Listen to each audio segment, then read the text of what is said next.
Ours, we actually, as you can see, we have an apple. If you're wondering what that was over here, this is an apple.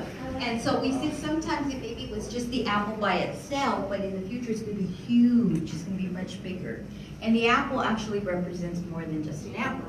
The apple represents health, education. So it's really symbolic of food, poverty, a whole bunch of stuff. So that's our apple. So we put that was really big.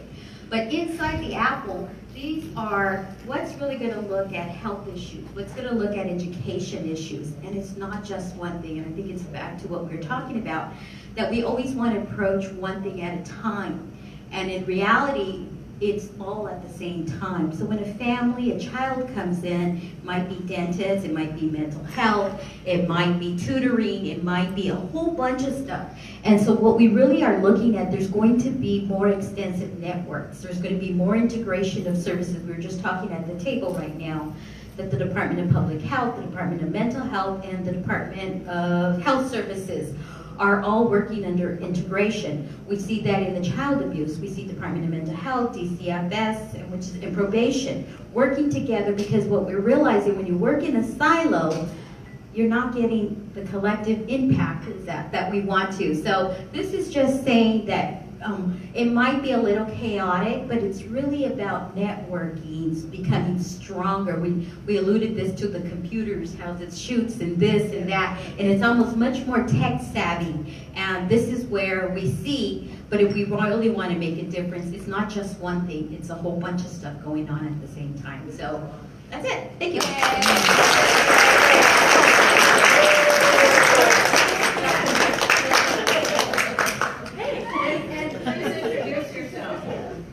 All right, Christy Padilla-Berkey with Kingdom Causes Bellflower and Our Place Housing Solutions. Piggybacking on the same things that everybody else is talking about, I think we have a theme. We are the second one right there with the gender neutral person in the middle and the scopes. And so it's really about keeping the community or the family or the person in the center of it and trying to get out of the referral game. What we realize is, somebody will come in needing something and they will go to one agency, but then you realize there's actually several other issues that are barriers that they're facing. So then you start implying other agencies and other things and you start making referrals. And right now that's a broken system because a lot of our funding says, oh, you can only help a person that fits these requirements. And it's really hard to make people fit those. So the little circles around the edge are the different agencies and stakeholders in the community that can offer services. And there's arrows between us because we need to have a better idea of what each agency can and can't do, so we don't waste people's time trying to frustrate them by sending them there, but also like communicating with one another so that we can see what the gaps are and start filling those, so that when someone does come to one of us, we know right away, hey, like Group A is not going to be the best fit for them. Group B is the best fit. So let's make that direct connection to them. And that really involves us communicating and being strategic with one another, keeping them at the center. So, yeah. Thank you.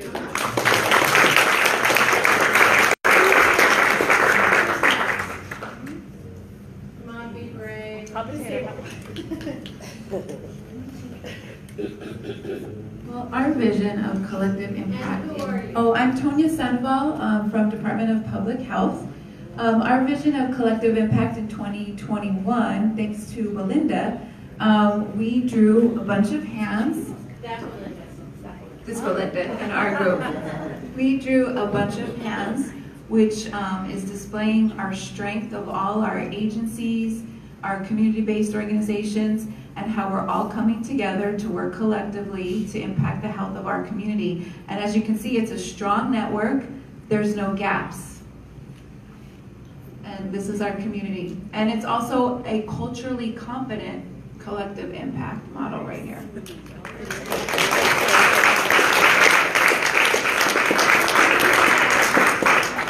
Right back there, please.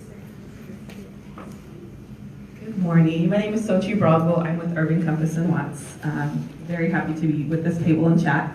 here. We were talking about collective impact. A lot of us are education, youth-oriented nutrition, 0 to 5 population. So we thought about school, we thought about community, and so we made this little red schoolhouse slash could be a house slash could be community building. And we talked about how in 2021, really looking at the schools as the hubs of the community and trying to funnel a lot of impact through the schools in terms of the community center.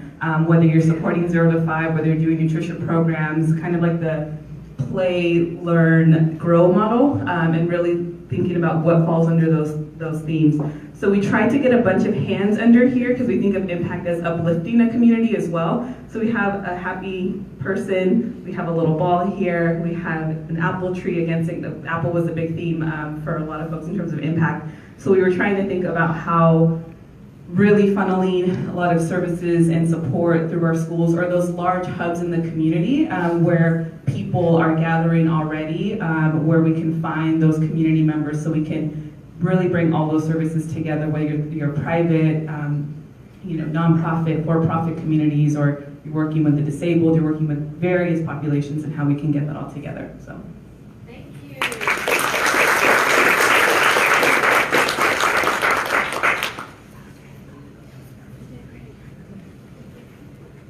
Great. So first of all, I'm Tracy Yassini. I'm with the Special Needs Network here with my colleague Connie. So we stuck with our puzzle theme. Remember the puzzle theme? So we started with how the puzzle looks now. We're all working together, ideally, for collective impact, and it's a bunch of people really fitting together. And so we projected what that's going to look like in 2021.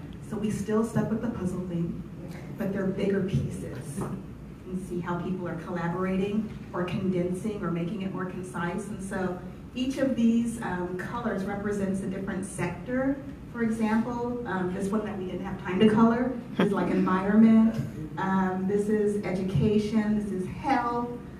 This could be the financial sector. All the sectors are becoming more concise because they have to, because what's the other alternative, right?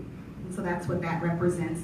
And then someone had the brilliant idea to not forget about the role of social media and technology in this puzzle. And so that's almost a separate but still integrated piece to the whole large puzzle. Do you see what the theme is here?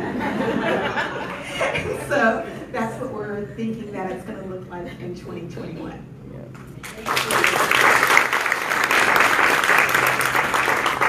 So what were the common themes that you heard? Say louder. Unity. What else? No gaps.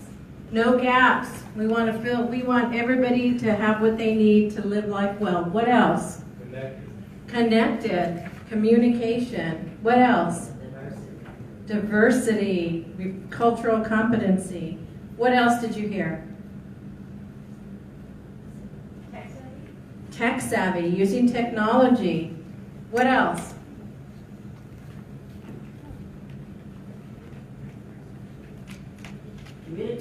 Communication, yes, absolutely. So here's the thing. It's great to have a vision, but how are we going to do this? So the next thing I want you to talk about at your tables are small and large and even micro steps that you can take to stay connected, to make your visions become a reality. What could be your next steps? And then I'm going to ask you to share your next steps with the group. You with me? So if we want to make these pictures of the future reality, what are some small, medium, and large steps that we collectively can take? So I'll give you a few minutes to come up with that and then ask you to report. Yeah, Mike.